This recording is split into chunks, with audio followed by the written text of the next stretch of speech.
Sometimes the most dangerous debts are the ones we never knew we owed. This story came to me through my grandfather, who heard it from an old ranger in San Antonio back in 1952. It's about the kind of courage that doesn't announce itself with gunfire or grand gestures, but sits quiet on a porch through long nights, watching for shadows that might never come.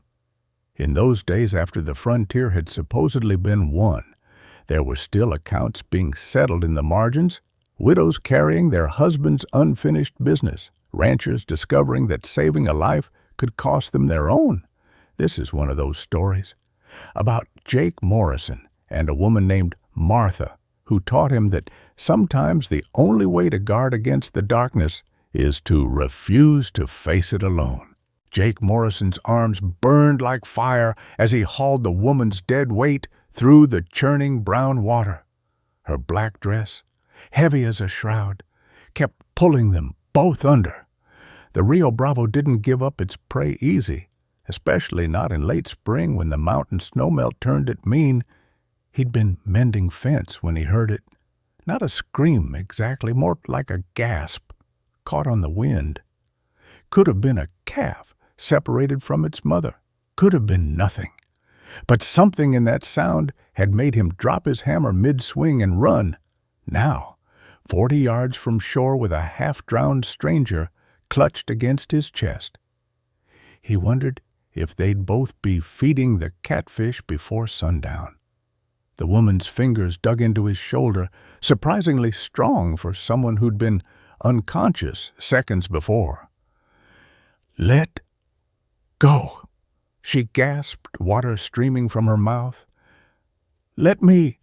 Like hell. Jake kicked harder, his boots heavy as anvils. The current spun them sideways, slammed them into a half-submerged cottonwood. He grabbed for a branch, missed, grabbed again, held. The woman's eyes opened fully, then gray as winter scutum. Focused on something past his shoulder, not on him, not on the river, but on the far bank like she expected to see someone there, or feared to. "They're watching," she whispered. Jake didn't turn to look.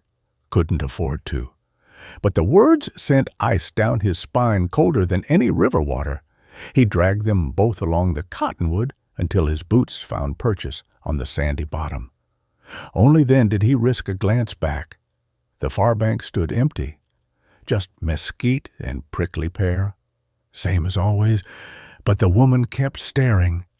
Inside his cabin 20 minutes later, she sat wrapped in his old cavalry blanket, not shivering despite her soaked clothes. Jake had seen plenty of folks in shock, men who'd lost fingers to farm equipment, women who'd watched prairie fires take their homes. This was different. She sat straight-backed in his kitchen chair like she was waiting for something. "What's your name?" Jake set a cup of coffee in front of her. Black, bitter, hot enough to scald. She didn't touch it. She looked at him, then really looked at him for the first time. Took in his weathered face, his calloused hands, the Henry rifle propped by the door, calculating something. "You live alone," she said. Not a question. 10 years now. Jake pulled out the other chair, its legs scraping against the plank floor. "Your turn. Name. Does it matter?" "Matters if I'm going to ride to Mesquite for the sheriff. It needs something to tell him besides, 'I pulled a woman out of the river.'" Her mouth twitched, almost a smile, but not quite. "No sheriff. Lady, you nearly drowned. Someone might be—" "No sheriff." Firmer this time. She finally reached for the coffee, her fingers steady as stone. "They think I'm dead now. Better that way?"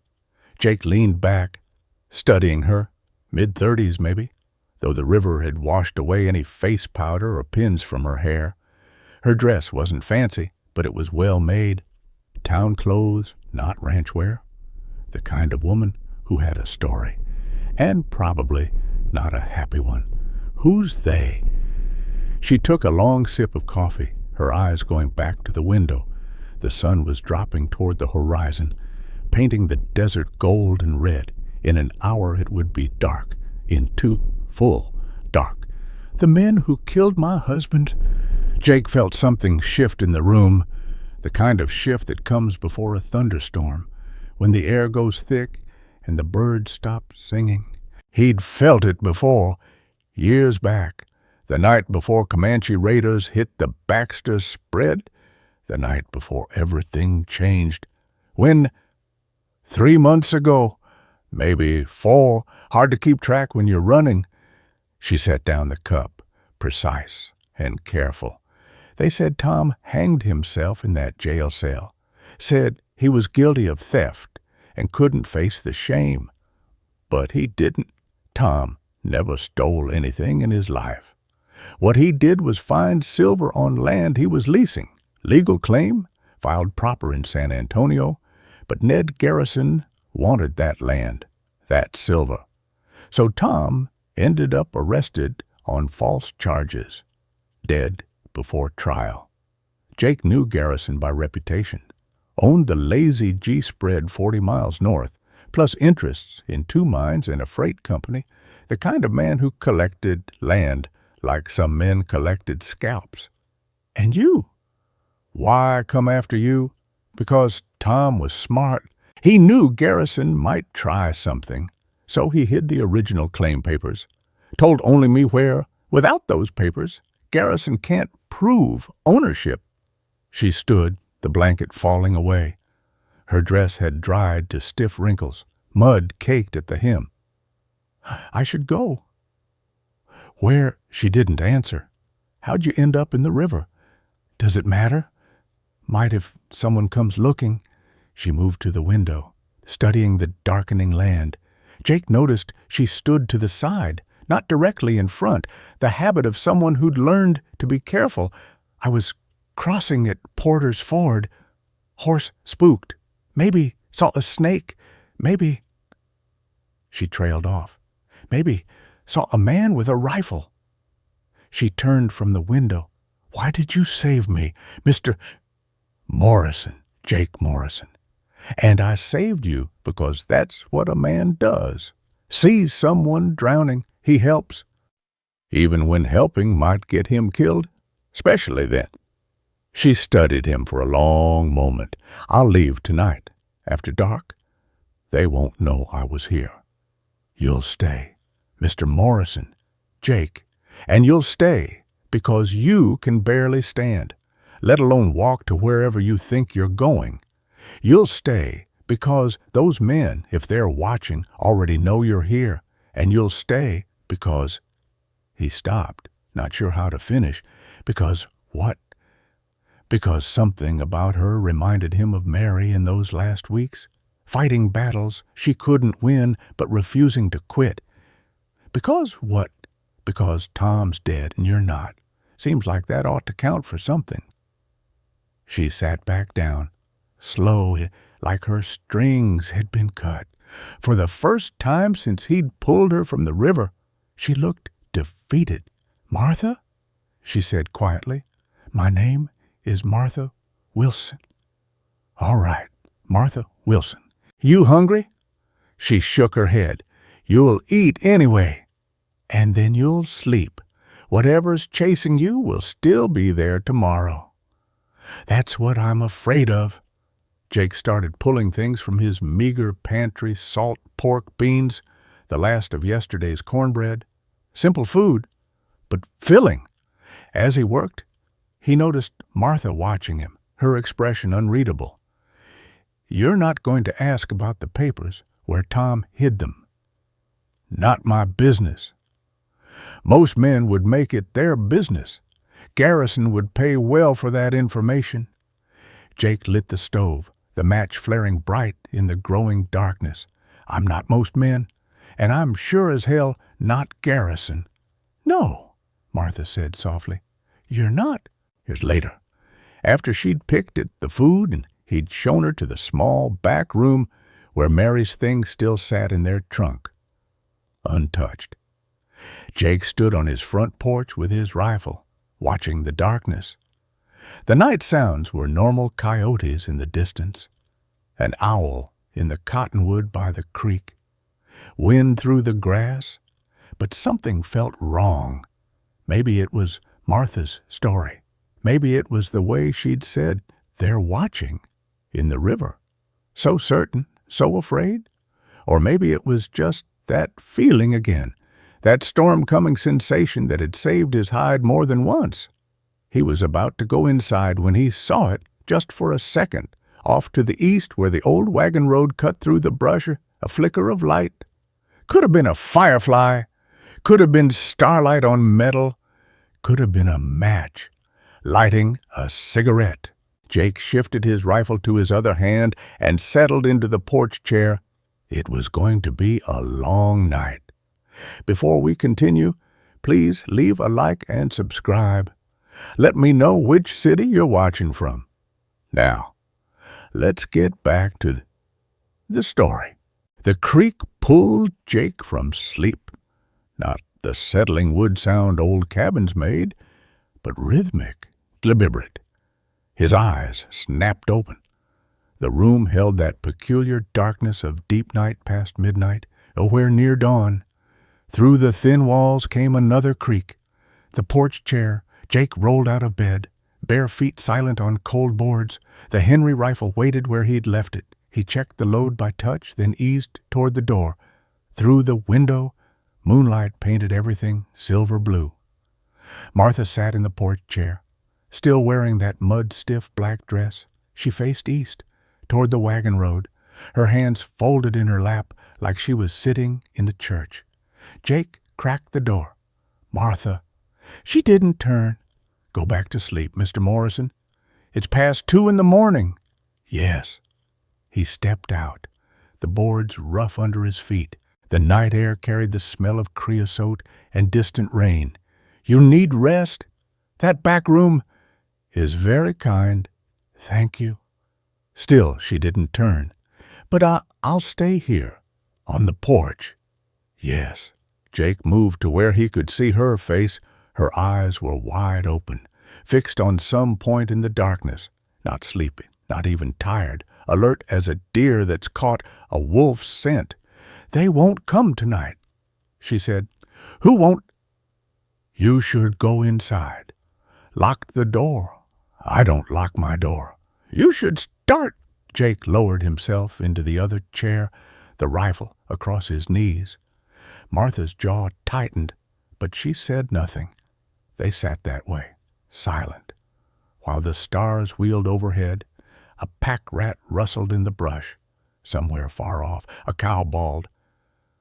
"I owe you a life," Martha said suddenly. "You don't owe me anything."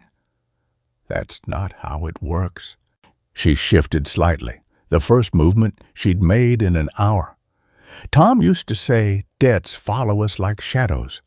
Can't outrun them, can't forget them, can only pay them." Tom sounds like he thought too much. He's dead because he didn't think enough. The wind picked up, rattling the loose barn door Jake kept meaning to fix. Martha's hands tightened in her lap, knuckles white in the moonlight. "What aren't you telling me?" Jake asked. She finally looked at him. Her eyes held something he couldn't read. Fear, maybe, or resignation, or both. "When they realize I'm not dead, they'll come, but not for me." "Then for what?" She turned back to the darkness, "For whoever pulled me from that river." Dawn came gray and cold. Jake's neck ached from dozing upright in the porch chair.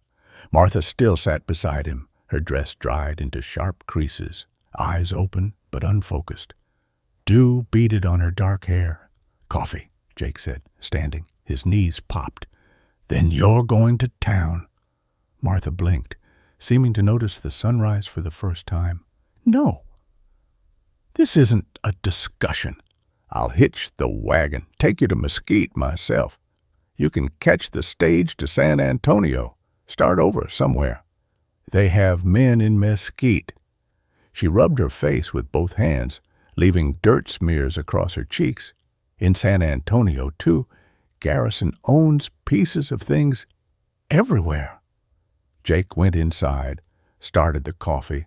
Through the window he watched Martha stand, stretch, then walked to the well. She worked the pump handle until water gushed clear, splashed her face, scrubbed at the mud on her dress hem. Normal movements, except for how she kept checking over her shoulder. The coffee had just started to boil when she came inside.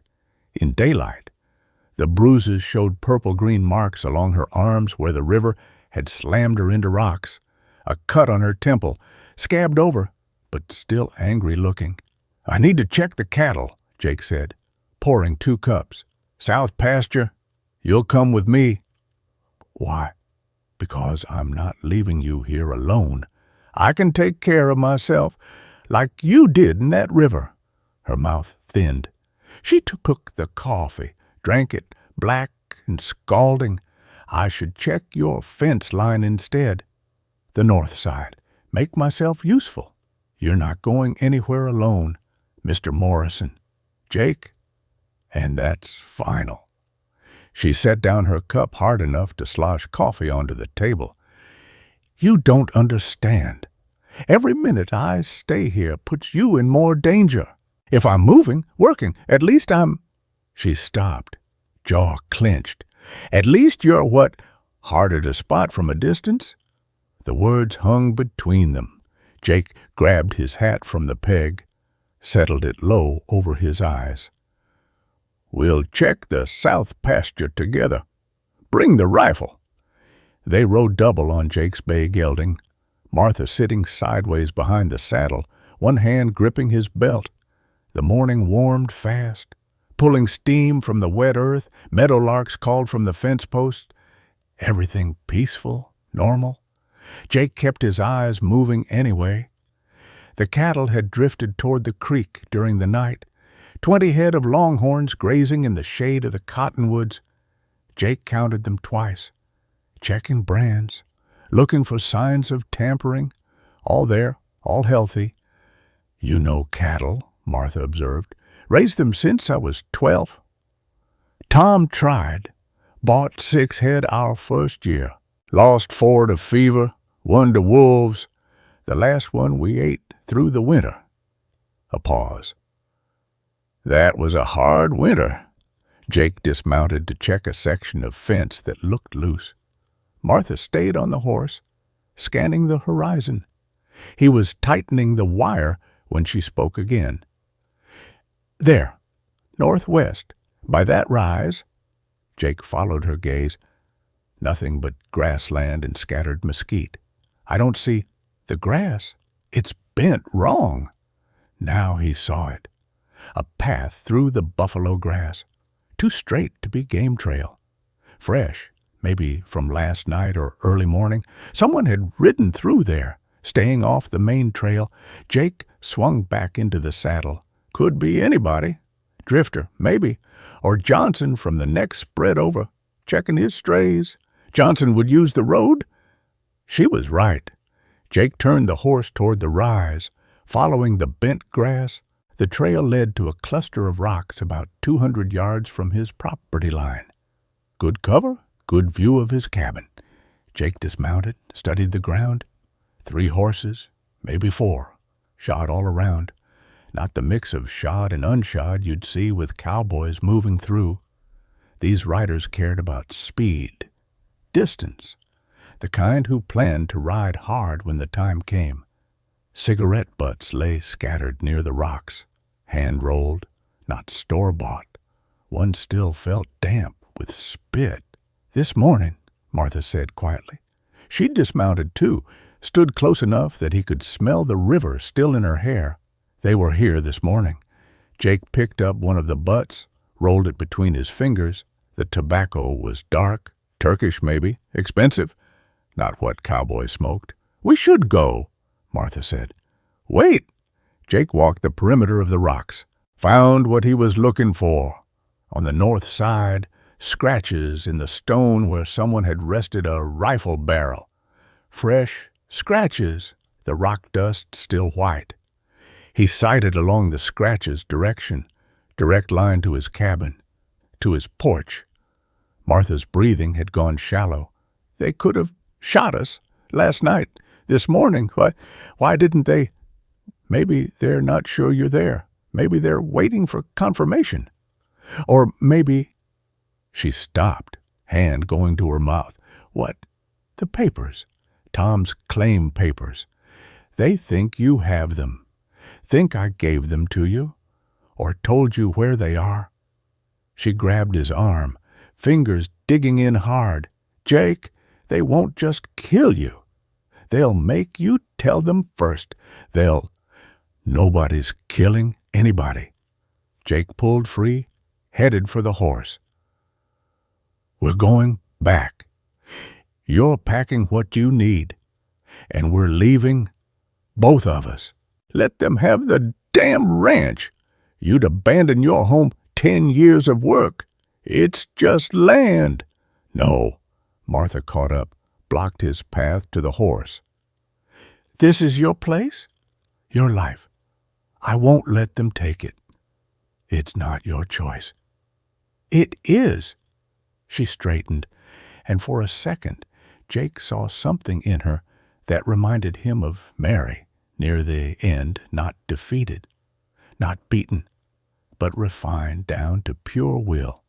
"I'm staying tonight, tomorrow night, as long as it takes. As long as what takes? Until they show themselves, until we can end this, Martha. They killed Tom. They won't kill you." She moved past him, grabbed the saddle horn, pulled herself up awkwardly. "Not while I'm breathing." Jake stared at her, this mud-stained woman in a ruined dress, talking about standing against men who'd already killed once, maybe more than once. "You're going to get us both dead," he said. "Maybe." She looked down at him, and there was something in her eyes he hadn't seen before. Not fear, not desperation. Knowledge. "But did you notice the cigarette butts? All the same tobacco, but 3 different ways of rolling them." Jake's skin went cold. 3 different men. Tom's jury was 3 men, the sheriff, the judge, and Garrison. She gathered the reins. "Guess which one smokes Turkish tobacco?" Jake's chin dropped to his chest. He jerked upright. The rifle nearly slipped from his lap. 3rd night on the porch, 3rd night without real sleep? His eyes burned. Martha sat beside him, still as a fence post, watching the darkness. "Sleep," she said without looking at him. "I'll wake you if—" "No." Jake rubbed his face hard. The stubble scraped his palms. "Both of us stay awake, or both of us go inside." "Stubborn man. So Tom never mentioned that about you being stubborn." Her mouth moved, almost a smile. "Tom said I could outweight a stone." The moon had set an hour ago, only starlight now, turning everything to shades of black and gray. Jake's eyelids dropped again. He pinched the web of skin between his thumb and finger. The pain helped, but not much. "Tell me about the mine," he said. "Keep me awake." Martha shifted in her chair. The wood creaked. "Not much to tell. Tom was leasing grazing land from Garrison. 80 acres of scrub, barely worth the rent. But Tom liked to walk when he was thinking. Found a washout after a storm, saw something glinting. Silver. A vein of it, not huge, but enough. Tom knew the law mineral rights belonged to whoever held legal claim. He filed it proper in San Antonio before telling anyone, including Garrison. Tom wasn't stupid. He knew Garrison would try something, so he waited until the claim was recorded, sealed, official, then gave Garrison notice he wouldn't renew the lease. Jake's head nodded forward again. He caught himself, sat straighter. The night air smelled wrong somehow, not the usual mix of sage and dust, something else. Sharp, chemical. Garrison came by the next day, Martha continued. All smiles and handshakes, offered to buy Tom out. Good money, too. Tom said no. Garrison offered more. Tom still said no. Pride. Justice. Garrison had squeezed out 3 other families that year, bought their notes from the bank, called them legal theft. Martha's hands clenched in her lap. Tom wanted to prove a small man could stand up to... She stopped. Her whole body went rigid. Jake smelled it clearly now. Coal oil, fresh, close. Martha's hand gripped his arm. The barn. Jake looked. Nothing visible in the darkness. But now he heard it, a soft crackling, like breakfast bacon in a pan. Then orange light bloomed along the base of the hay barn's east wall. "Water buckets," Jake said, already running. His bare feet slapped against the packed dirt. Martha ran beside him, her dress hiked up, pale legs flashing in the growing firelight. The flames hadn't caught fully yet, just a line of fire along the wall where someone had splashed coal oil. But hay barns were tinderboxes. Once it caught proper, the whole thing would go up in minutes. Jake grabbed the first bucket from beside the meal, half full of yesterday's water. He flung it at the base of the flames. Steam hissed. The fire dimmed, but didn't die. Martha worked the pump handle. Nothing came. She primed it with water from the horse trough, pumped again. Water gushed. She filled another bucket, ran toward the fire. The flames had found the first bale of hay. Smoke poured out, thick and choking. Jake's eyes streamed. He grabbed another bucket, then another. Martha matched him, bucket for bucket. Water, throw, run back. Water, throw, run back. The fire fought them. It raced up the wall, reaching for the roof. If it got to the loft where he stored the winter feed, Jake kicked at the burning hay bales, scattering them. Fire singed his pants legs. Martha appeared with a horse blanket, soaking wet, beat at the flames along the wall. The blanket caught fire. She dropped it, grabbed another bucket. Jake's hands were raw from the pump handle.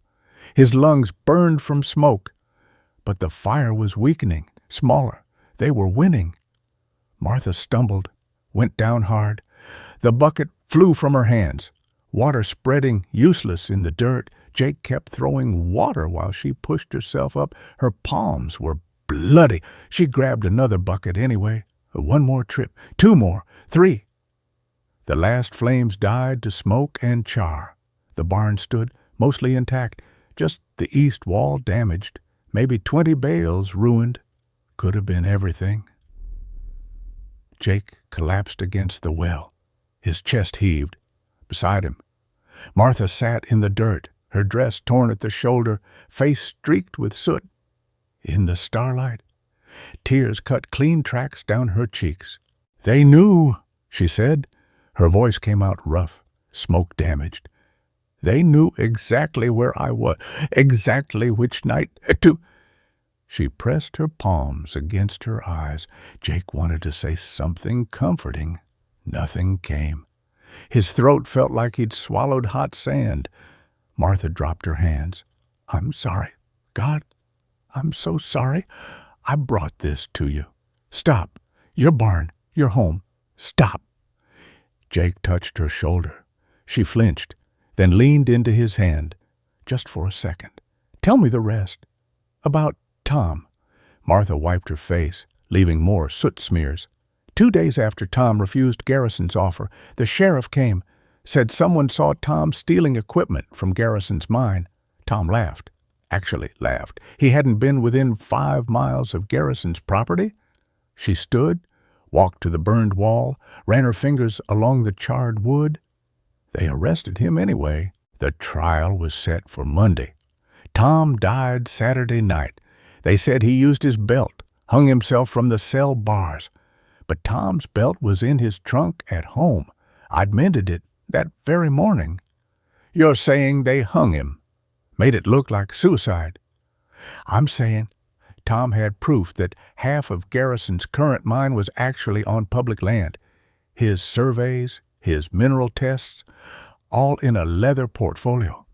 Martha turned to face Jake. The portfolio disappeared the night Tom died. Jake's mind worked through it. But Tom kept copies. The claim papers you mentioned. Hidden. He was that careful. But without the surveys, without proof of where exactly the silver vein runs.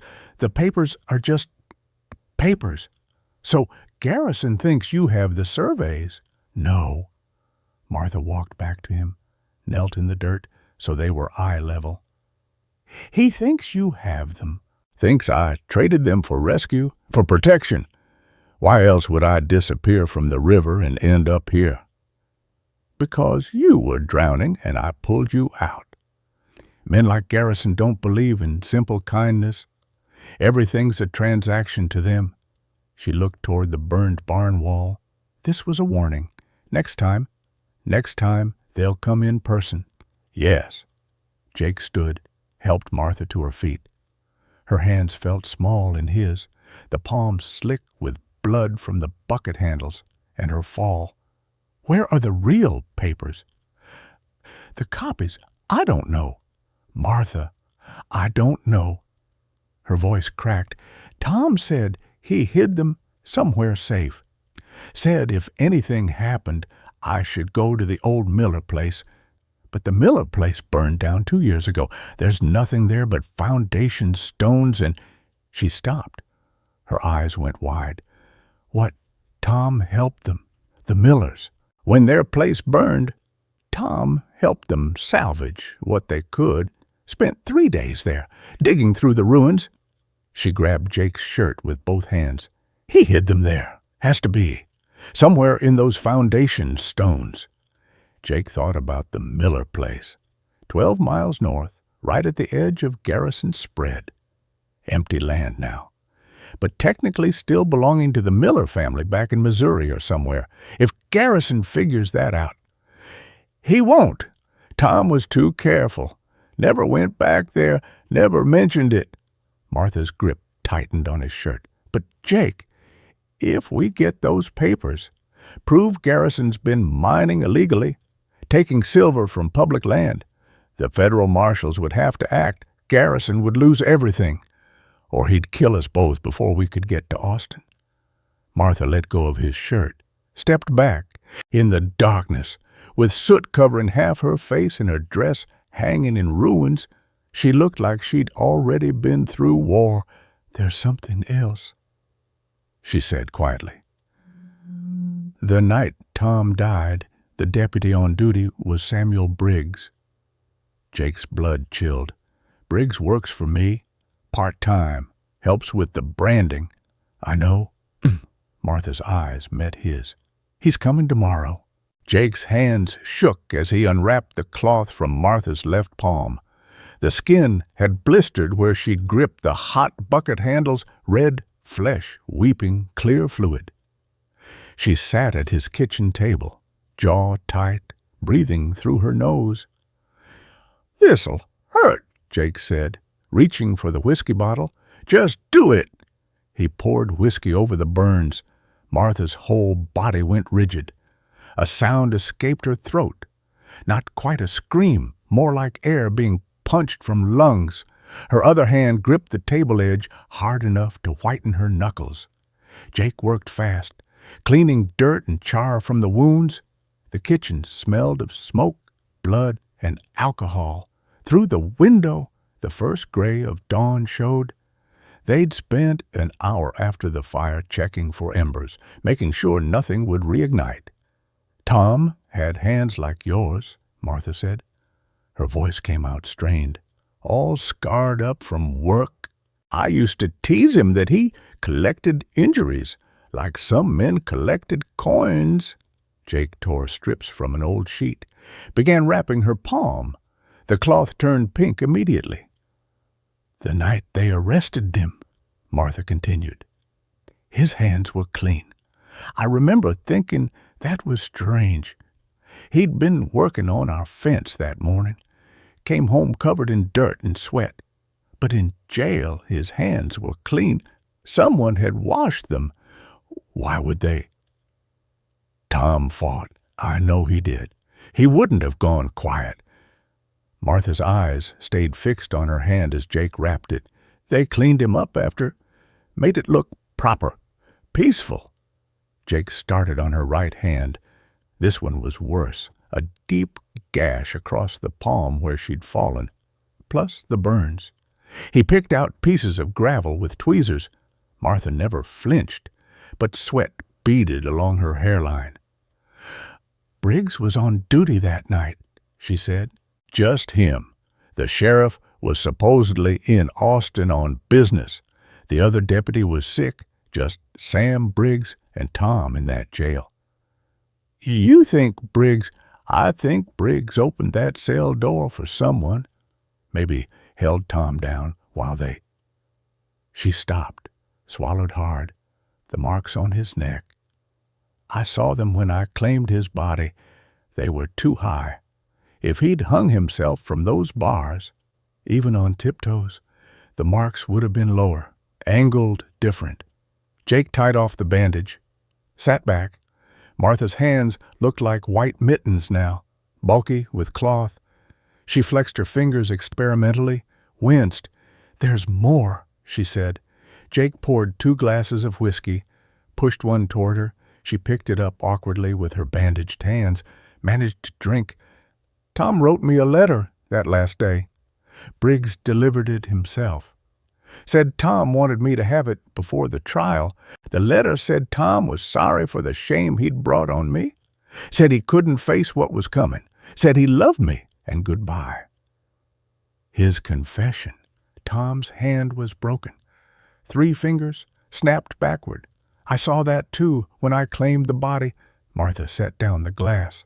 The letter was in perfect handwriting, every word spelled right, no shaking, no hesitation.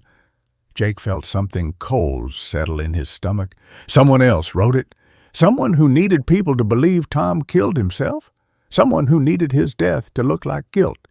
Martha stood, walked to the window. Dawn painted the burned barn wall black against the lightning sky. Briggs watched me read that letter, watched me cry, then asked if Tom had left anything else for me. Papers, maybe, documents. "What did you tell him?" "Nothing. I just cried harder, let him think I was just another broken widow." She turned from the window. "But he kept coming around, every few days at first, then every day, checking on me. He said, making sure I was all right. But really searching, I'd come home and things would be moved. Just little things, books, dishes, Tom's clothes." Jake poured himself another whiskey. Didn't drink it, just held the glass, feeling the weight of it. "So, you ran." "I sold what I could, took what mattered, left in the middle of the night, stayed with my sister in Del Rio for a month, but Briggs found me there too, not in person Garrison's other men, watching the house, following me to market, the river. I was trying to reach the ferry at Piedras Negras, cross into Mexico, disappear. But they were already there, waiting. So I doubled back, tried Porter's Ford instead." Martha touched her throat. "My horse did spook. That part was true. But it spooked because someone fired a rifle. Warning shot, maybe. Or maybe they meant to hit me and missed." Jake stood, moved to where Martha stood by the window, this close. He could see the exhaustion in her, the dark circles, the fine tremor in her shoulders. "You should sleep. Few hours at least before Briggs comes. I could send him away. Tell him I don't need help this week. He'd know something was wrong. You always use him for branding." Martha looked up at Jake. "Tell me about Mary." The change of subject caught Jake off balance. "What? Your wife? You mentioned her once. Said she died 3 winters back." Jake turned away, busied himself clearing the medical supplies from the table. "Not much to tell. Jake?" He stopped, hands full of bloody cloth. Martha waited, patient as stone. "Consumption," he said finally. "Started as a cough. Just a little cough in the mornings. We joked about it, said she was allergic to my coffee." He dropped the cloths in the wash bucket. 6 months later she weighed nothing. Couldn't keep food down. Couldn't breathe without rattling. No doctor. Doctor came from Austin. $50 just to tell us what we already knew. Said take her somewhere dry. maybe Colorado or Arizona. Said it might help. Jake gripped the edge of the table. We didn't have money for Colorado. Didn't have money for much of anything after paying him. Martha moved closer, but didn't touch him. Just stood there, waiting. Last week was the worst. She couldn't sleep lying down the fluid in her lungs, so I'd prop her up in bed, sit with her through the nights. She'd talk when she could, made me promise things, to keep the ranch going, to plant roses by the door, to find someone else after. Did you promise everything but the last one? Jake turned to face Martha. She got angry about that. Actually, angry. Said I was a fool who'd die alone out here, stubborn and useless. Said she'd haunt me if I didn't at least try. Has she haunted you every day for 3 years? Jake picked up his whiskey glass, set it down without drinking. Until 3 nights ago. Martha's eyes searched his face. What happened 3 nights ago? I pulled a stubborn woman out of a river. Neither of them moved. The kitchen held the kind of quiet that comes before thunder, heavy and waiting. Martha's bandaged hand lifted slightly, like she might reach for him, then dropped. Jake? Briggs keeps a room in town during the week, Jake said, stepping back. But he's got a shack about 2 miles north of here for when he works my land. If he was part of what happened to Tom, he might. He was. Martha's voice went hard. I'm sure of it. Then we need proof. Something besides marks on a neck and clean hands. Martha moved to the table, picked up the whiskey bottle with both bandaged hands, studied the label like it held answers. Tom kept a journal, wrote in it every night. Business records, mostly, but also observations about people, about things that didn't add up. Where is it? That's the problem. She set the bottle down carefully. It was in his cell when he died. Briggs said he gave it to the sheriff. The sheriff said he never received it. Jake's skin prickled. So Briggs has it, or destroyed it, or... Jake stopped, thinking, his shack. If he kept it, that's where it would be. Away from town, away from questions. Martha's eyes widened. We could go now, before he arrives. Search. Breaking into a deputy's place. That's prison time if we're caught. Then we don't get caught. Jake studied her face, the determination there, the grief barely held in check, the exhaustion she refused to acknowledge. You're talking about making ourselves into criminals. I'm talking about justice. Martha held up her bandaged hands. These will heal. Tom won't, ever. And if Briggs comes here today and sees me... She didn't finish. Didn't need to. Jake walked to the door, checked the position of the sun, maybe 2 hours past dawn. Briggs usually showed up around noon when he worked. 4 hours, maybe 5. Get the rifle, Jake said. We're going to need more than one if this goes bad. Martha moved toward the gun rack, then stopped. Jake, the letter Briggs brought me, Tom's supposed suicide note. I kept it. Why? She turned to face him, and there was something in her expression Jake couldn't read. Fear, maybe, or hope. Because I recognized the handwriting. The dust cloud appeared at 10:30, earlier than expected. Jake stood at the well, washing the soot from his face and arms. Martha had gone inside to hide, not in the bedroom, but in the root cellar beneath the kitchen floorboard. They'd moved 2 sacks of potatoes to cover the trapdoor, 3 riders. Jake could tell by how the dust rose and spread. He dried his hands on his shirt, walked to the porch. The Henry rifle leaned against the wall, visible, but not aggressive. His Colt sat heavy in its holster. The riders took their time. Let their horses walk the last quarter mile. Jake recognized Garrison's black stallion first 17 hands, worth more than most men made in 5 years. The man himself sat straight-backed in a silver-studded saddle. wearing a black suit despite the heat. The other two, Jake didn't know, hired guns from their look, tied down holsters, eyes that tracked every movement. One had a scar from ear to jaw. The other was younger, maybe 20, with pale eyes that didn't blink enough. They stopped 15 feet from the porch, close enough to talk, far enough to draw and fire. "Mr. Morrison!" Garrison touched his hat brim. His voice carried that educated Eastern tone he'd never quite lost despite 20 years in Texas. "Fine morning. Hot morning." Jake stayed on the porch, hands visible but loose. "Something I can help you with, Mr. Garrison?" "Perhaps." Garrison dismounted smooth as water. The other two stayed in their saddles. "Mind if I water my horse? Trough is there." Garrison led the stallion to the water trough. "Let it drink." He moved like a man with nowhere urgent to be. But Jake noticed how he positioned himself, angle clear to draw, sight lines open. "Heard you had some trouble last night," Garrison said, studying the charred barn wall. "Fire. Small one. Lucky you caught it in time. Fire can take everything a man's built. Just like that." He snapped his fingers. The sound cracked like a breaking bone.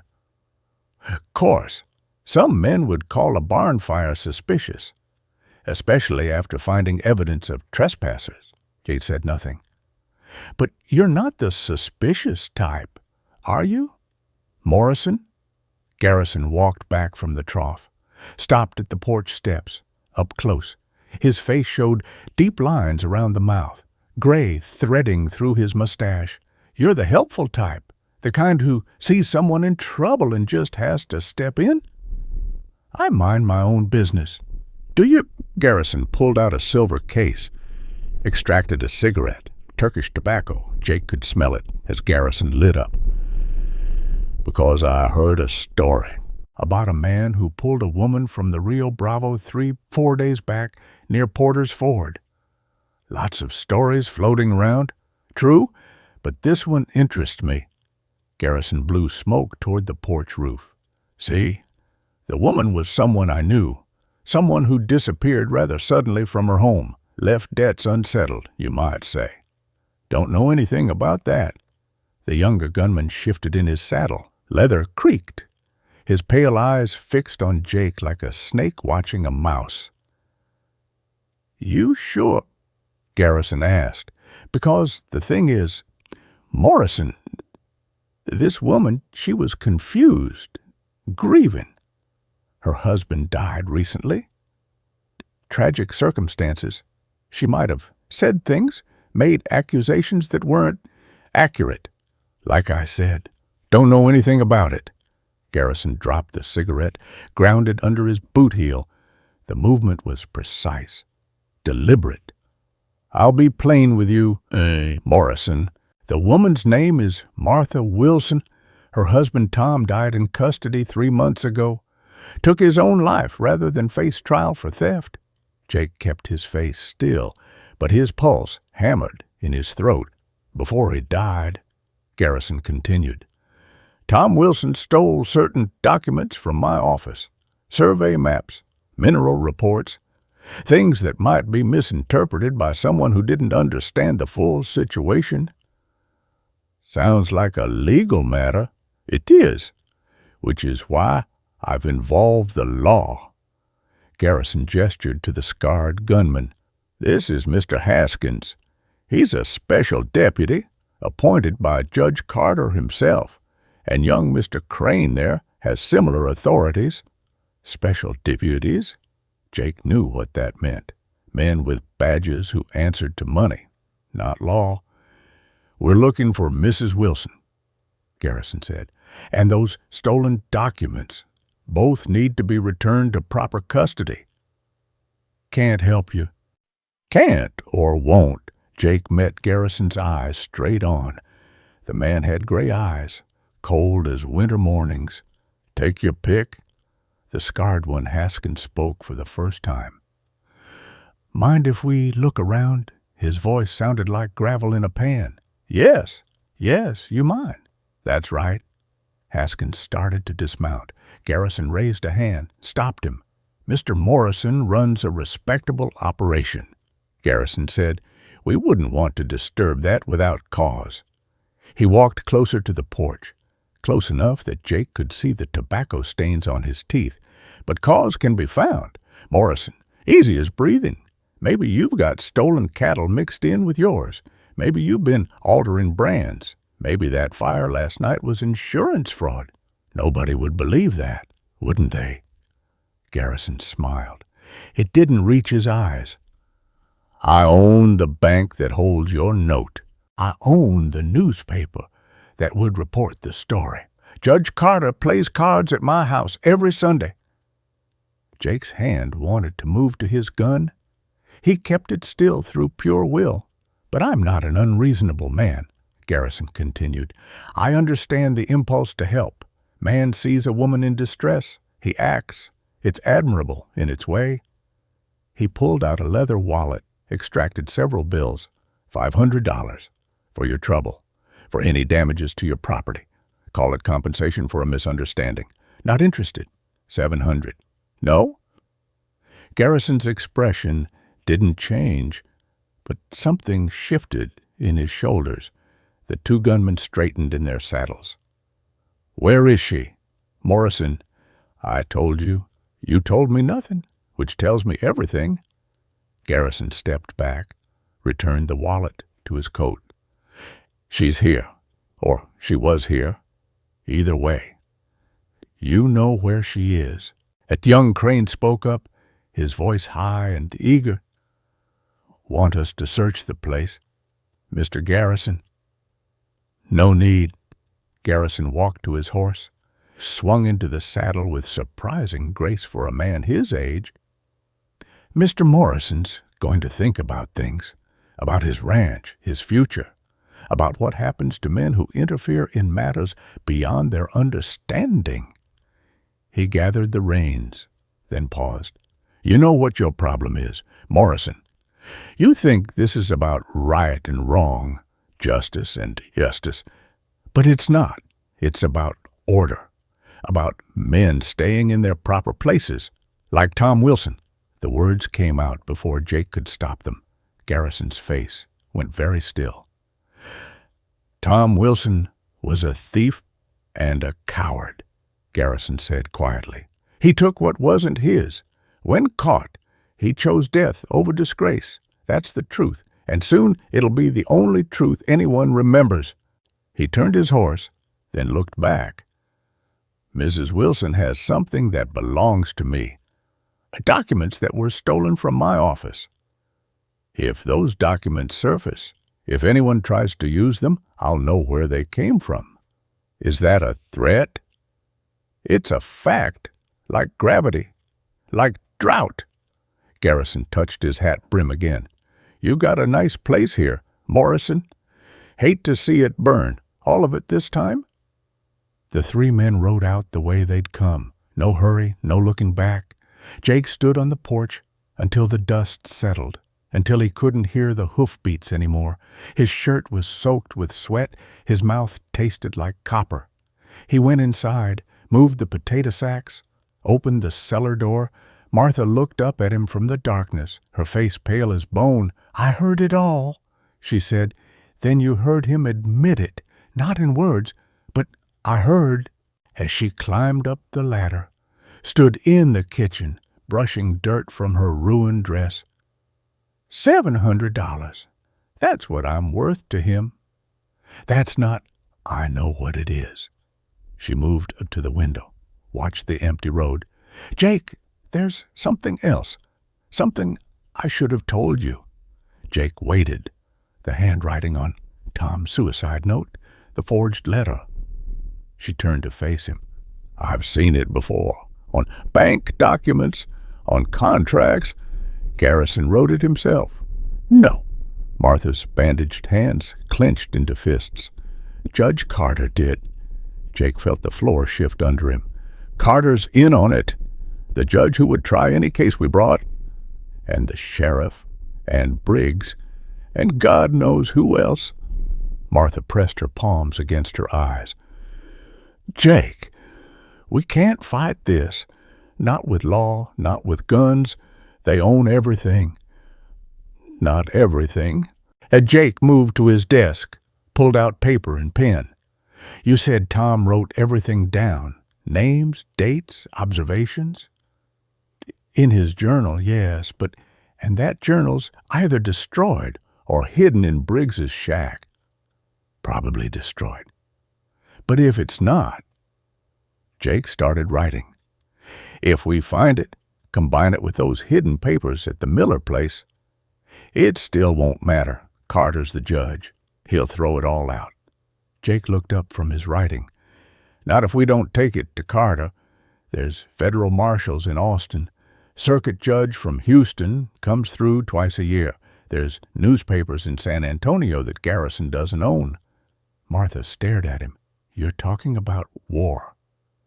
"I'm talking about Tom getting justice." "They'll kill you." "Maybe." Jake kept writing dates, names, everything Martha had told him. "But Garrison made a mistake just now. He came here personally, threatened me directly, with witnesses." "His witnesses?" "His men." Jake smiled. It felt like baring teeth. "Haskins had trail dust on his left shoulder, but not his right. Know what that means?" Martha shook her head. "Means he rode behind and to the right of Garrison the whole way here. Downwind." Jake set down the pen. "Man who rides downwind for miles is either stupid or smart. Haskins didn't look stupid. You think he's not loyal?" "I think every man has a price. And I think Haskins is starting to wonder if his is high enough." Jake stood, folded the paper, tucked it inside his shirt. "We need that journal. Today. Before Briggs gets here." Martha moved toward the door, then stopped. Her hand gripped the frame hard enough to whiten her knuckles. "Jake, what if we're wrong? What if there's nothing to find?" Jake picked up the Henry rifle, checked the load, then we run. Both of us. Tonight. "And your ranch?" "It's just land, Martha. Just grass and cattle and wood." He looked around the kitchen, Mary's china on the shelf, the tablecloth she'd embroidered, the marks on the doorframe where they'd planned to measure children who never came. "None of it means anything if I'm too dead to work it." Martha turned to face him fully. "Mary wouldn't want you to lose this place for me." "No," Jake agreed. "But she'd skin me alive if I let you face those men alone." Martha's expression did something complicated, grief and gratitude and fear all mixed together. "We should go," she said. "Before hoofbeats. Single rider, coming fast from the north, from the direction of Briggs's shack." Jake moved to the window, Martha beside him. The rider came into view, wide-brimmed hat, deputy star catching the sun. "It's Briggs," Jake said. "He's early." Which Martha's hand found Jake's arm, gripped tight. "Jake, he's carrying something, a book." Jake squinted. She was right. Briggs had something dark tucked under his left arm, held against his body like it mattered. "That's Tom's journal," Martha whispered. "Has to be." The question was, why was Briggs bringing it here? "Cellar," Jake said. "Now." Martha shook her head. "I need to see what he—" "Martha!" Jake gripped her shoulders, turned her to face him. "If Briggs sees you, if he knows you're alive, I know." She pulled free, moved toward the bedroom instead. "I'll stay out of sight, but I need to hear this." No time to argue. Briggs was dismounting, tying his horse to the porch rail. Jake grabbed a shirt from the hook clean enough to look like he hadn't been fighting fires all night. His hand shook as he buttoned it. The knock came. 3 raps. Familiar rhythm. Jake had heard it dozens of times over the years when Briggs came to help with branding or fence work. Jake opened the door. Sam Briggs stood there, 30 years old, permanent sunburn across his nose, deputy's star pinned crooked on his vest. The leather journal under his arm was water-stained, worn at the corners. "Sam, And Jake kept his voice level. "You're early." "Yeah, about that." Briggs shifted his weight, boots scuffing against the porch boards. "Can I come in?" "Sure." Jake stepped aside. Briggs entered, took off his hat, hung it on the usual peg. His movements were oft too careful, like a man walking through a dark room. "Coffee?" Jake offered. "No, thanks." Briggs moved to the table, set the journal down gentle as eggs. His fingers lingered on the cover. "Jake, I need to ask you something." "All right." "You pull anyone from the river few days back." Jake had expected this, had his answer ready. "Why would you ask that? Just answer me, please." Something in Briggs's voice made Jake pause. Not threat, not suspicion, something else. "Lots of people use that river," Jake said carefully. Briggs's shoulders sagged. He pulled out a chair, sat heavy. The journal lay between them on the table like an accusation. "She's dead, isn't she?" Briggs said. "Martha Wilson, drowned in the Crossing." Jake kept his face still, said nothing. "I know she was heading for the ferry," Briggs continued. His fingers traced the journal's edge. "Know she was running from Garrison. From what happened, I opened that cell door." The words came out flat, matter of fact. 3 months ago, let Garrison's men in, held Tom Wilson down while they—" He stopped, swallowed hard. "Garrison paid me $200. $200 to look the other way while they put a rope around that man's neck." Jake's hand moved toward his gun, stopped. Briggs wasn't armed beyond his service revolver, still holstered. "Why are you telling me this?" Briggs looked up. His eyes were red-rimmed, wet, "Because I can't sleep. Haven't had a full night since. Every time I close my eyes, I see Tom Wilson's face, see him trying to seek through the gag, trying to make me understand something." "What?" "That's the thing I don't know, but he kept looking at this." Briggs touched the journal. "Even with the rope going around his neck, he kept looking at where I'd set his things. This journal on top." Jake heard a creak from the bedroom. Martha shifting position, trying to hear better. "So you kept it," Jake said. "Garrison wanted it destroyed, said it had lies about him, about his business." Briggs opened the journal, revealed pages of tight handwriting, but I read it first, every page. "And Tom Wilson was a good man, better than me, better than most." Briggs turned pages, stopped at one covered in numbers. "He documented everything, every time Garrison pressured someone to sell, every suspicious fire, every accident that wasn't an accident." Jake leaned forward. The page showed columns of dates, names, amounts, a ledger of Garrison's crimes, written in a dead man's hand. "There's more," Briggs said. He flipped to the back of the journal, pulled out a folded paper tucked into the binding. "Found this hidden in the spine. It's a copy of a federal mining claim.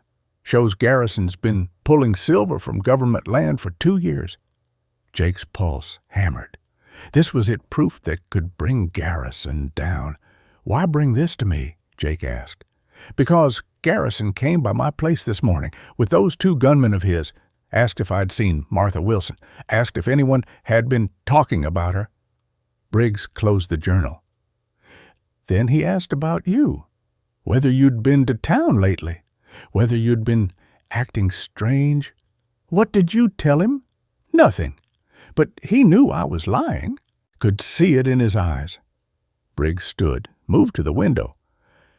"He's going to kill her if he finds her, kill anyone who helps her, make it look like an accident or self-defense, or just make them disappear." Jake picked up the journal, felt its weight. "So you're giving me this why? Because I'm leaving?" Briggs unpinned his deputy's star, set it on the table. "Today, getting on my horse and riding until Texas is a memory. But first, he turned from the window. First, I needed someone to have this. Someone who'd do right by Tom Wilson. I'm just a rancher, Sam. No, you're the man who stands up when others sit down. Always have been. Briggs moved toward the door. Stopped. Tell Martha, if she's alive. If you happen to see her, tell her I'm sorry. Tell her Tom fought hard. Didn't go easy. Jake heard another creak from the bedroom, louder this time. Briggs heard it too. His hand moved to his gun, then stopped. Cat. Big one. Jake said. Briggs studied Jake's face for a long moment. Yeah, big cat. He put on his hat, adjusted the brim. There's something else you should know. Garrison's planning something for tonight. Don't know what. But he had his men loading wagons this morning, the kind of wagons you use for hauling a lot of weight, or a lot of bodies. That, too. Briggs opened the door, paused in the doorway. Get out! Jake, take whoever needs taking and get out. Today. Can't do that. Then you're a fool. Been called worse. Briggs almost smiled. Tom wrote something in that journal, last entry. Said a man's measure isn't in what he gains, but in what he won't give up. Never understood it until now. He walked out, mounted his horse. Jake watched him ride north, not toward town, but toward the territories. A man running from his sins, or toward whatever redemption he could find. Jake waited until the hoofbeats faded, then called out, He's gone!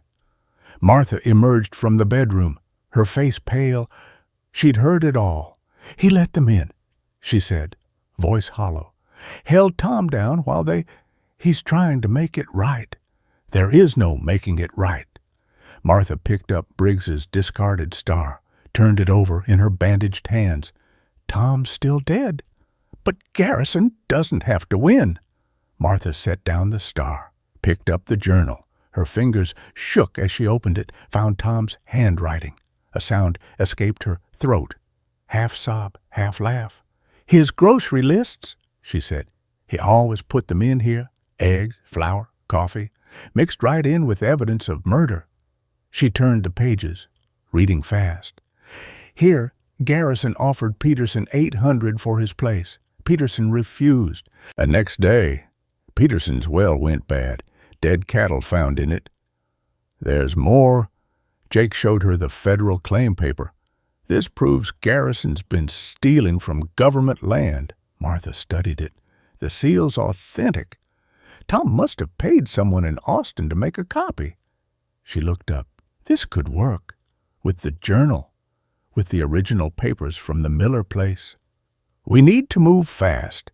Briggs said Garrison's planning something for tonight. Martha closed the journal, held it against her chest.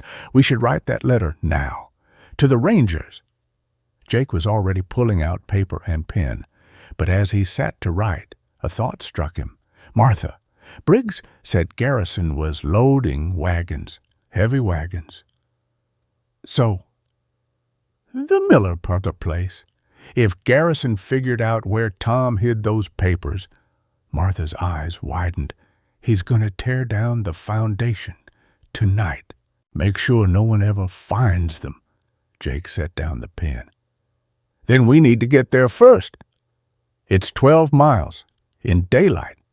If Garrison has men watching, not if we go the back way. Through Skeleton Canyon, adds 5 miles, but keeps us off the main roads. Martha moved to the window, studied the sun's position. It's past noon, even pushing hard. We wouldn't get there until late afternoon. Then we'd have to search, find the papers, get out before... She stopped. Her whole body went rigid. What? Jake moved to beside her. Dust. She pointed toward the southern road. Someone's coming. Jake squinted. She was right. Not one rider this time. Multiple. Moving fast. Could be anyone, Jake said. But his hand found his gun anyway. No. Martha's voice came out thin, stretched. Look at the lead horse.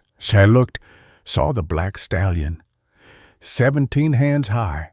Garrison was coming back, and this time he'd brought an army. 6 riders, Jake counted. No, 7. Martha grabbed Tom's journal from the table, clutched it against her chest. We can't run. Not enough time to saddle horses. Jake's mind raced through options. The Henry rifle held 15 rounds. His Colt had 6 against 7 men, probably armed, definitely ready. The root cellar, he said. They'll search it. Not you. The journal. Hide it there. Jake moved to the gun rack, pulled down the shotgun Mary's father had given them as a wedding present. If this goes bad, if they take me, you stay hidden.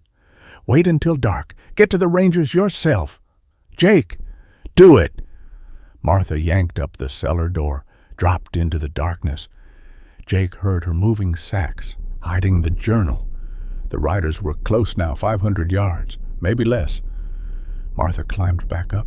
Dirt streaked her face. Give me a gun. You know how to shoot. Tom taught me. Jake handed her his backup Colt, a .38 he kept in the desk. Martha checked the cylinder, snapped it closed. Her bandaged hands made the movement awkward but sure. Stay inside, Jake said. Back room. If shooting starts, I know. Jake stepped onto the porch. The shotgun rested across his arm, casual but ready. The riders came into clear view now. Garrison in the lead, same black stallion, same black suit. But the men with him weren't the 2 from this morning. These were different, rougher, wearing trail dusters despite the heat, the kind of coats that hid weapons. They stopped at the same spot as before. Garrison dismounted, took his time adjusting his coat. Morrison, twice it in one day. People will talk. Say your piece and go. Direct. I appreciate that. Garrison walked forward, stopped 10 feet from the porch. I have been thinking about our conversation, about Tom Wilson. Nothing to think about. Oh, but there is. Garrison pulled out his cigarette case. The silver flashed in the afternoon sun. See, after I left here, I stopped by Sam Briggs's place, wanted to discuss some deputy business. Jake kept his expression flat. Funny thing, Garrison continued, lighting his cigarette. Sam wasn't there. Looked like he'd left in a hurry. Clothes gone, saddlebags missing, even left his coffee on the stove. Still warm? Man's got a right to travel. True, but Sam had something of mine. A book. Tom Wilson's journal, actually. I'd asked him to destroy it months ago, but seems he kept it. Sentimental value, perhaps.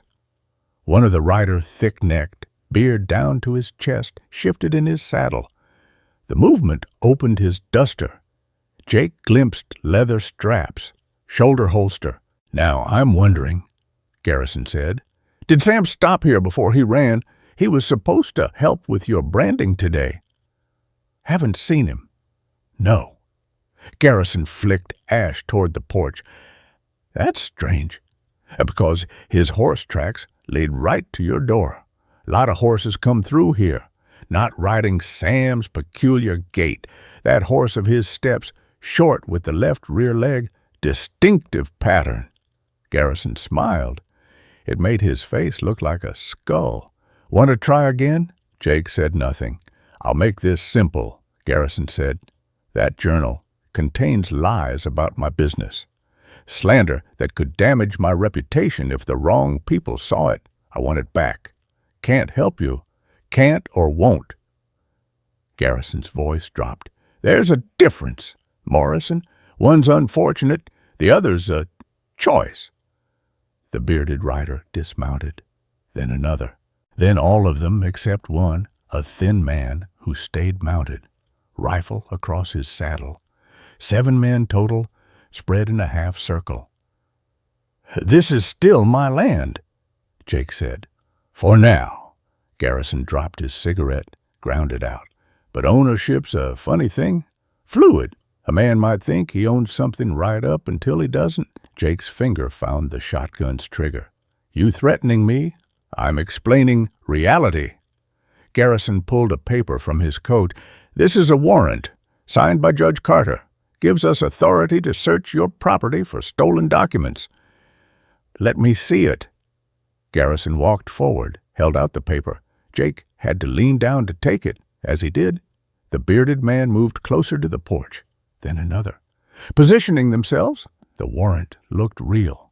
Carter's signature, official seal. But the date was wrong yesterday, before the fire. Before any of this. This is dated movement in his peripheral vision. The bearded man rushing the porch, Jake swung the shotgun up, but the man was already there. Grabbing the barrel, yanking. Jake held on, pulled backward. They wrestled for the weapon. Another man came from the left, fast. Jake let go of the shotgun with one hand, drew his Colt. The man froze. Everyone stop. A new voice, female, strong. Martha stood in the doorway. The .38 pointed at Garrison's head. Everything went still. 7 men, 2 guns, and Martha in her ruined dress looking like she'd crawled out of her own grave. Garrison's face went white. You're dead. Do I look dead? You drowned at Porter's Ford. Your men are poor shots. Martha stepped onto the porch. The gun never wavered. Let go of that shotgun. The bearded man looked at Garrison. Garrison nodded. The man released the shotgun, stepped back. All of you, back up. 20 feet. They moved, slow, reluctant. But they moved. Mrs. Wilson, Garrison said, recovering his composure, you're making a mistake. I made my mistake 3 months ago. When I didn't shoot you at Tom's funeral, you're upset. Understandable. But, Jake, show him the journal. Jake hesitated. The journal was their only leverage. Show him, Martha repeated. Jake went inside, retrieved the journal from the cellar, came back out, held it up. Tom wrote everything down, Martha said. Every crime, every payoff, every murder you made looked like an accident. The ravings of a thief facing. Judge Carter wrote Tom's suicide note. Martha's voice cut through Garrison's words. I have the original. Tom's broken fingers couldn't have held a pen. But the letters in perfect handwriting, Carter's handwriting. Garrison's jaw tightened. You can't prove. I can. Tom kept samples of Carter's writing, bills of sale, court documents, all in that journal. Martha cocked the .38.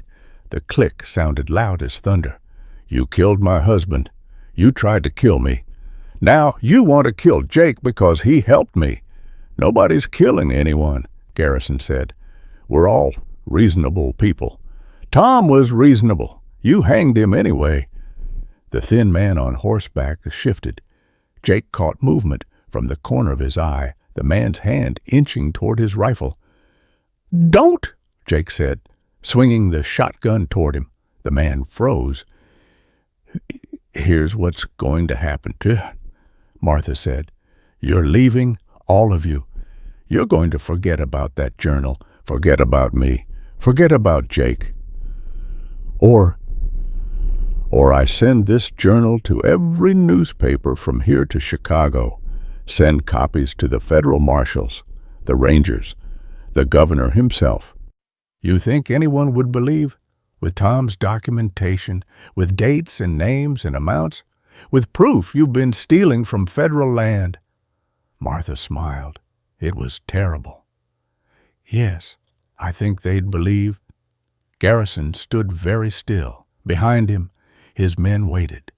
The afternoon sun beat down. Sweat ran down Jake's back, soaked his shirt. You're bluffing, Garrison said finally. You don't have copies. You don't have proof about federal land. Tom filed a copy of the mineral claim in Austin, sealed, notarized, shows your mine extends 300 yards into government territory. Garrison's face tightened. That's a lie. Send someone to check. The clerk's name is Holsworth. Tom paid him $50 to keep a sealed copy. It was a guess, but Jake saw Garrison's expression change, saw doubt creep in. Even if that's true, Garrison said, it would be your word against mine. A grieving widow, disturbed by her loss. My word, and Jake's, and Sam Briggs's. Briggs is gone. But his testimony's not. Martha nodded toward the journal. He wrote a confession, 5 pages. Every detail about that night. How you paid him. How your men held Tom down. How Haskins put the rope around Tom's neck while Crane, that young one you brought this morning, kept watch. The bearded man, it had to be Haskins, took a step backward. That's impossible, Garrison said. Briggs wouldn't. Page 73. His handwriting, his signature. Jake hadn't seen any confession in the journal. Martha was bluffing, but Garrison didn't know that. Mr. Garrison. The thin man on horseback spoke for the first time. Riders coming? From the south? Everyone turned. Dust cloud, moving fast. 3 riders, maybe 4. That'll be the Johnsons, Garrison said.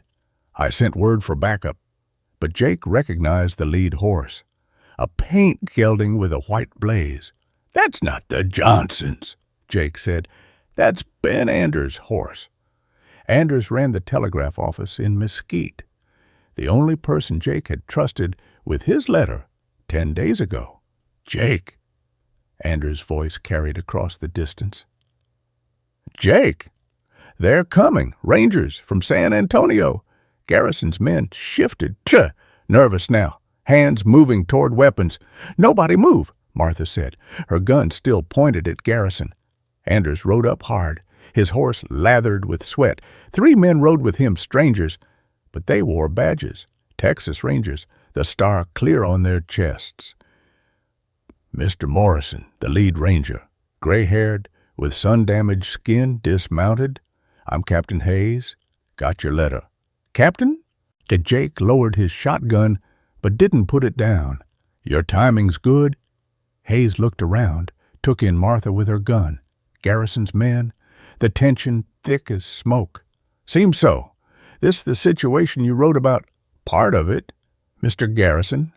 Hayes nodded to the rancher. Didn't expect to see you here. Captain Hayes, Garrison's voice stayed smooth. We're serving a warrant. Judge Carter issued it. Mind if I see that warrant? Garrison handed it over. Hayes studied it, turned it over, studied it again. This is dated yesterday. That's right. But the complaint it references was filed today. Hayes pulled out another paper. I stopped by the courthouse on the way here. Interesting reading in the registry. Garrison's face went still. See, you filed a complaint about stolen documents this morning. Hayes continued. But this warrant's dated yesterday. Judge Carter signed a warrant for a complaint that didn't exist yet. A clerical error. Maybe. Or maybe Carter's so used to signing whatever you put in front of him, he didn't check the date. Hayes folded both papers, put them in his pocket. Either way, this warrant's invalid. Captain, this woman is a fugitive. Her husband, Tom Wilson, I know. Hayes looked at Martha. Ma'am, you can lower that weapon. Martha hesitated, then lowered the third eye. Tom Wilson's case has been reopened. Hayes said, federal marshals are investigating irregularities in his arrest and death. What irregularities? Garrison's voice had an edge now. For starters, the original arrest warrant was never properly filed. The evidence against him, supposed stolen equipment, doesn't exist in inventory. And the death certificate was signed before the body was discovered. Jake felt something shift in the air, the momentum changing. That's bureaucratic confusion, Garrison said. Small-town records. Maybe. That's for the marshals to determine. Hayes turned to his men. Search them for weapons. All of them? You have no authority. I have a letter from a tax-paying citizen claiming armed intimidation. I have an invalid warrant being served by armed men. I have a woman who claims her husband was murdered. Hayes rested his hand on his gun. I have plenty of authority. Garrison's men looked at each other, uncertain. The thin man on horseback slowly raised his hands. This is a mistake, Garrison said, but his voice had lost its certainty. Maybe, but until the marshals sort it out, you and your men are going to leave. Now, we have rights. You have the right to leave vertical or horizontal. Your choice. Haskins spoke up. Mr. Garrison, maybe we should shut up. No, let him talk. Hayes looked at Haskins. You have something to say. Haskins glanced at Garrison, then at the Rangers. I don't know anything about any murder, but you know something? Haskins' shoulders sagged. I know Briggs was on duty the night Wilson died. No, he came into money right after. No, Mr. Garrison paid him. You son of a... Garrison started forward. Hayes drew his Colt in one smooth motion. Don't. Garrison stopped. Mr. Haskins, Hayes said, you willing to testify to that? Depends on whether I'm charged with anything. That's up to the prosecutor, but cooperation goes a long way. Haskins nodded slowly. Then yes, I'll testify. The afternoon had gone quiet. Even the wind had stopped. Martha walked to Jake's side, her hand finding his arm. Captain Hayes, she said, there's a journal. Tom's journal. It documents everything. Where is it? Martha looked at Jake. He went inside, brought out the journal, handed it to Hayes. Hayes flipped through it, whistling low. This is comprehensive. Tom was thorough, Martha said. I can see that. Hayes looked at Garrison. Mr. Garrison, I'm going to need you to come with us, voluntarily, for questioning. I'm not going anywhere. Then I'll arrest you for serving an invalid warrant while armed. That's not a crime. It is when it constitutes armed intimidation. Hayes smiled. It wasn't friendly. Your choice. Garrison stood very still. Jake could see him calculating, weighing options. This isn't over, Garrison said finally. No, Hayes agreed. It's just beginning. Garrison walked to his horse, mounted. His men followed. As they prepared to leave, he looked down at Martha. Your husband was a thief.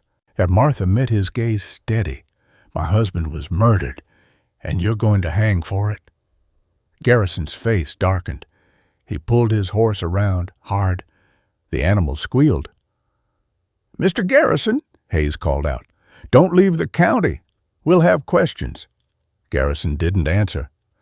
He rode out, his men following, all except Haskins, who dismounted and walked to Hayes. I want protection, Haskins said. Garrison's got a long reach. You'll get it. But first, tell me about that night, the night Tom Wilson died. Haskins looked at Martha, then at the ground. Garrison wanted him dead.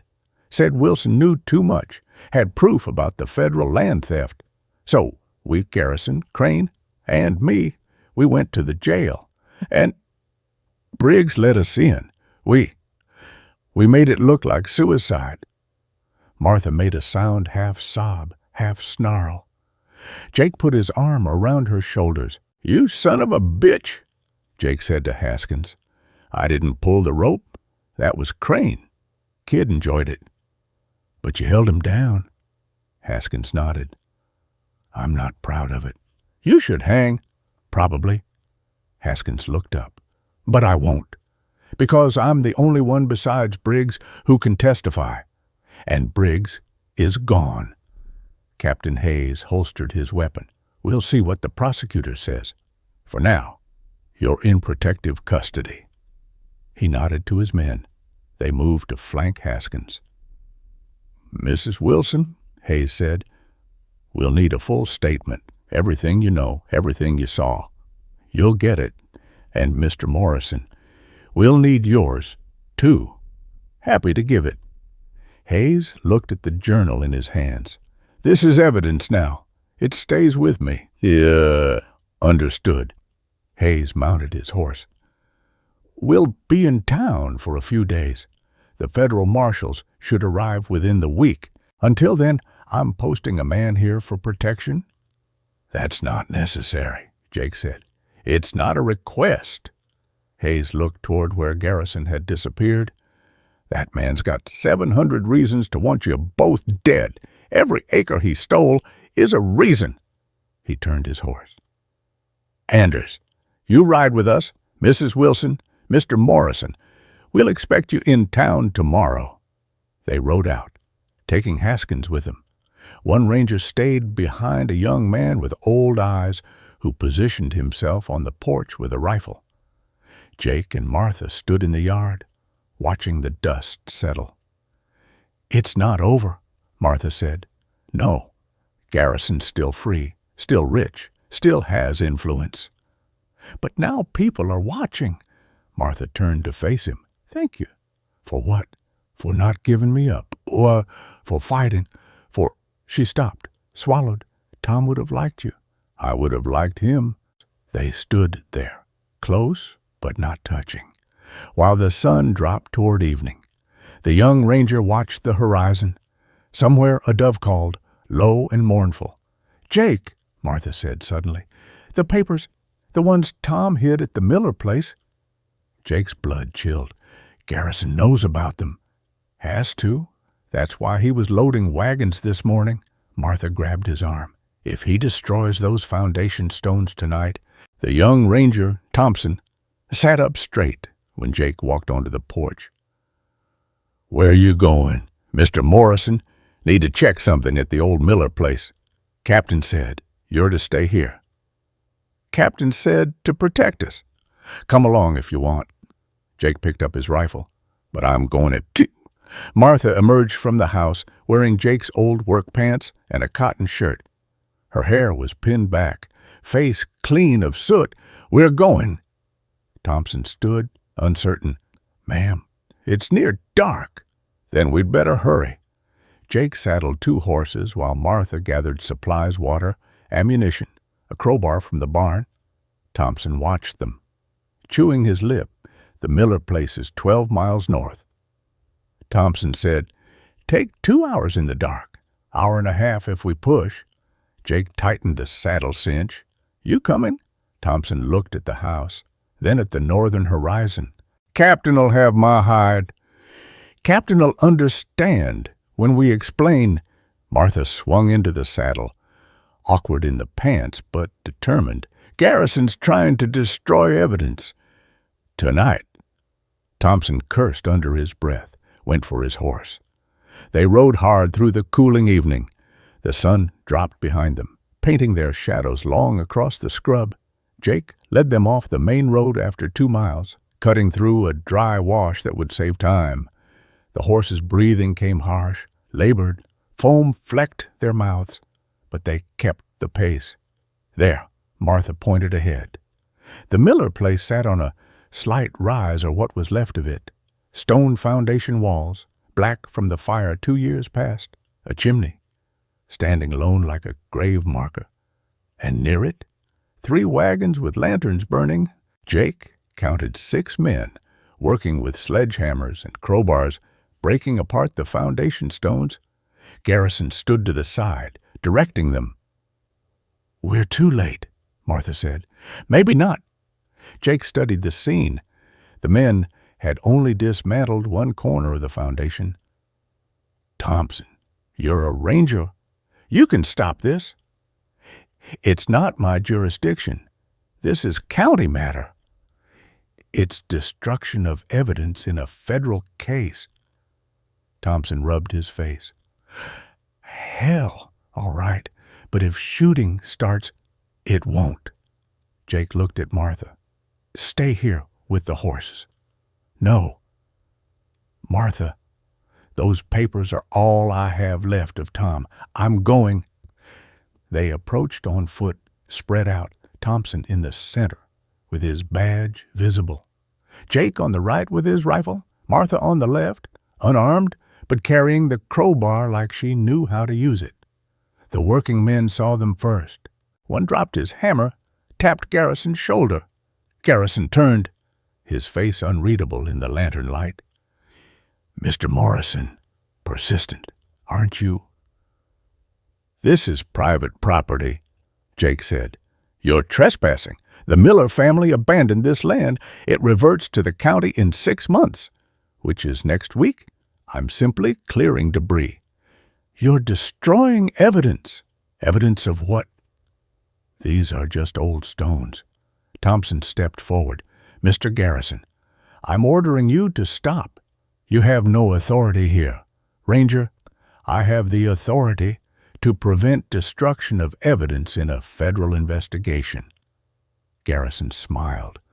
What evidence? Show me a court order that says these stones are evidence. Jake heard horses approaching, multiple riders, moving fast from the south. His hand tightened on the rifle. The riders came into the lantern light, Captain Hayes and 3 rangers, plus a man Jake didn't recognize older, wearing a black suit and string tie. Mr. Garrison, Hayes called out, step away from those stones. Captain, working late. Got word you were out here. Hayes dismounted. This is Federal Marshal Bennett from Austin. He has something for you. Bennett dismounted, pulled a paper from his coat. Ned Garrison. You're under arrest for theft of federal property, conspiracy to commit murder, and obstruction of justice. Garrison's workers backed away, hands visible. This is ridiculous, Garrison said. Sam Briggs turned himself in to federal authorities 6 hours ago. Bennett said, full confession, names, dates, everything. Garrison's face went pale. Briggs is a liar. Maybe, but his story matches the journal and Mr. Haskins' testimony, and now we have you here, destroying potential evidence. And Bennett nodded to Hayes. Take him. 2 rangers moved forward. Garrison stepped back. Don't make this worse, Hayes said. You're making a mistake. I own half this county. The governor knows me personally. The governor's the one who sent me, Bennett said. Garrison looked around at his workers, who wouldn't meet his eyes, at the rangers with hands on their guns, at Martha, standing silent in the darkness. This is her doing. That woman. She's poisoned you all against me. No, Jake said. You did that yourself. The rangers took Garrison's arms. He didn't resist, but his eyes stayed on Martha. Your husband was nothing, a nobody who got lucky once. Martha walked forward, stopped just outside of arm's reach. My husband was worth 10 of you. He died like a coward. He died fighting.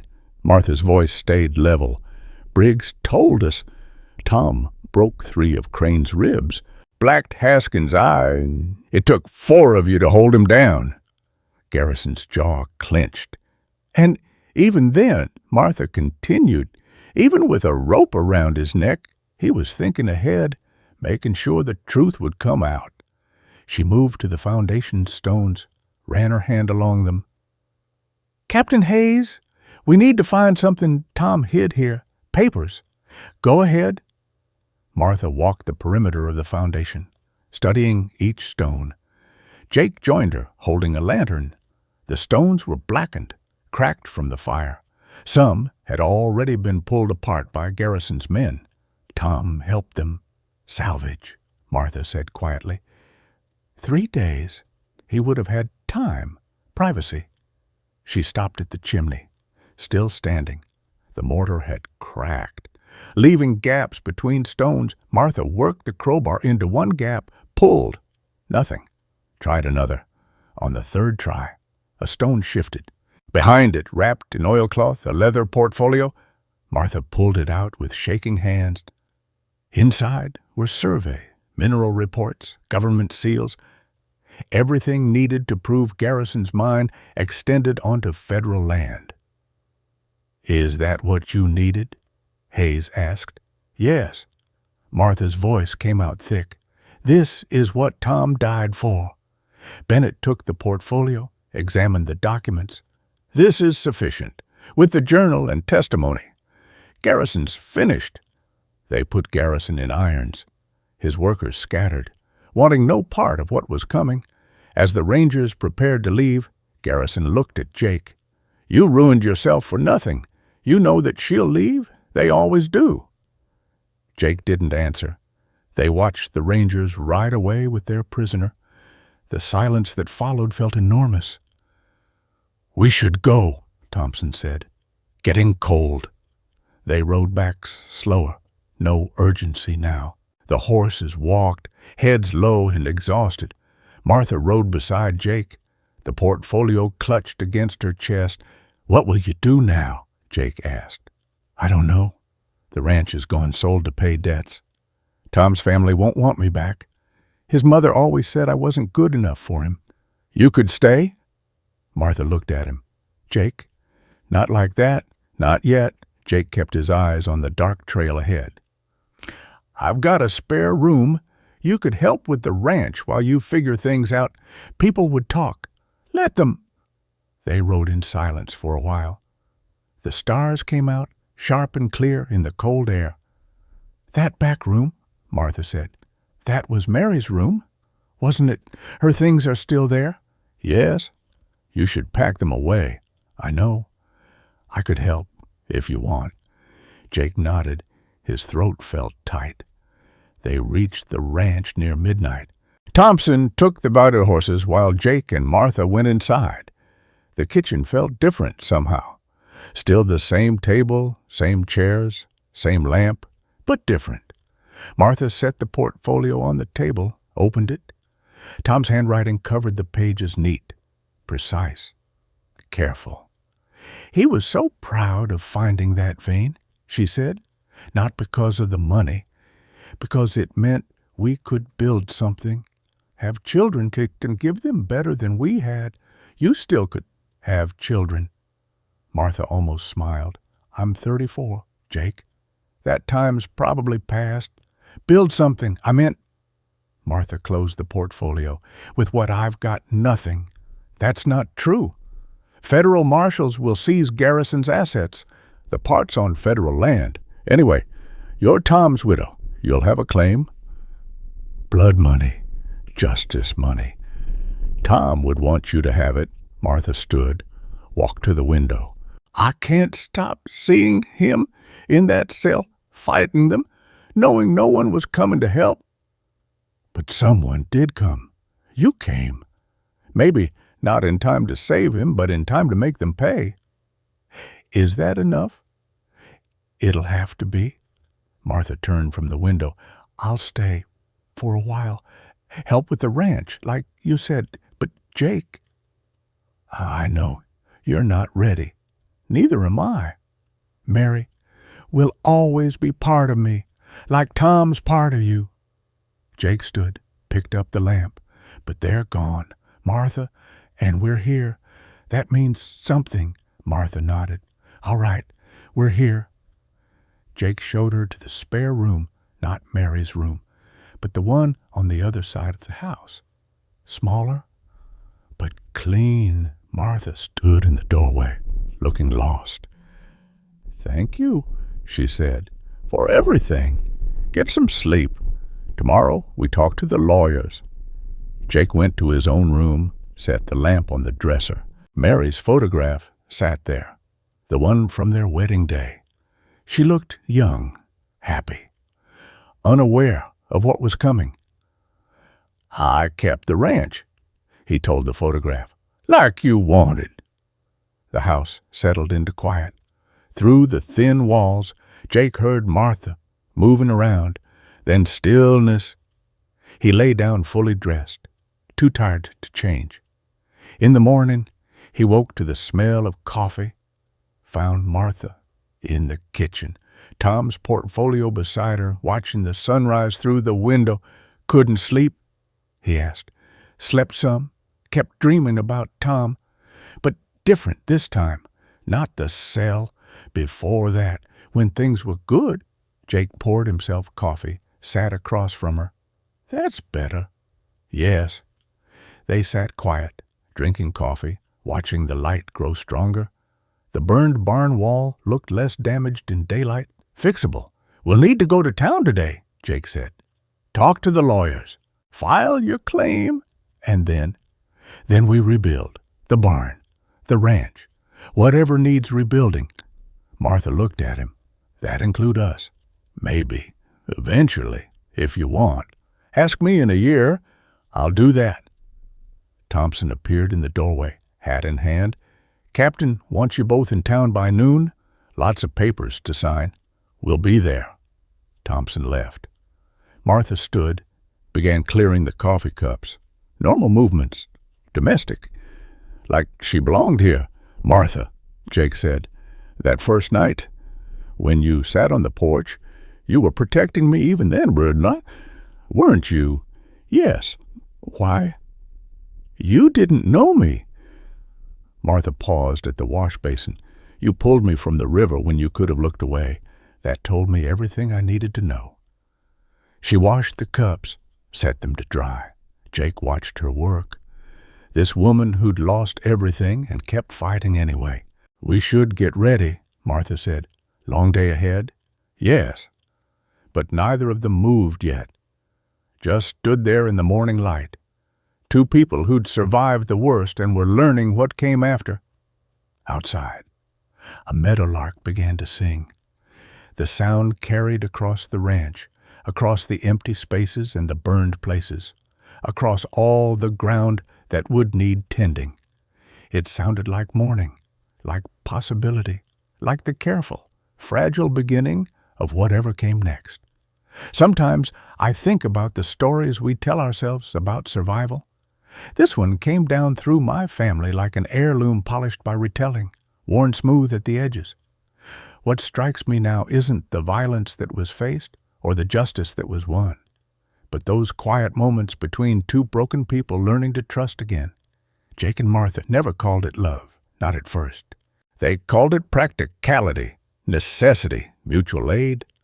But watching someone sit through long nights on your porch, willing to face danger just to keep you safe, that's its own kind of love.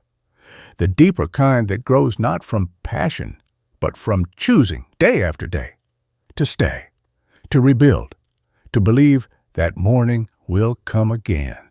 This story is inspired by Western frontier tales created solely for entertainment purposes. This narrative does not condone, encourage, or promote any form of violence or harmful behavior. All characters and events depicted are products of the author's imagination. Any resemblance to real persons, living or dead, or actual events is purely coincidental. The story aims to explore themes of justice, resilience, and human connection within a historical fiction framework.